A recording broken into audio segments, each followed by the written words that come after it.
Then yung Kali naman is pre-Hispanic way of blade fighting. So mix them all. It's all about Pintawan, Estocada, Rapado, Kali. It's all about our culture. Yun yung pinagmula ng Pintawan, Estocada, Rapado, Kali. Yes, sir.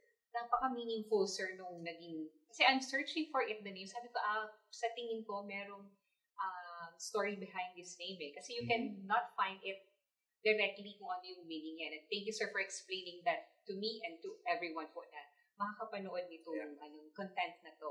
Kasi it's gonna be clear to them kung ano yung ibig sabihin ng name ng group. And 15 years na kayo, sir? Way back from 2015, 10 2015. years. Ganun. Ano po yung vision ng group ninyo and advocacy ng group ninyo?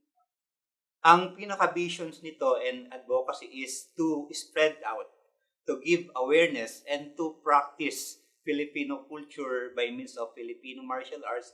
Particularly, itong pinapromote naming art namin, Pintawan, Estocada, Rapado, Kali. But then again, most of it, pinopromote namin yung buong Filipino martial arts culture.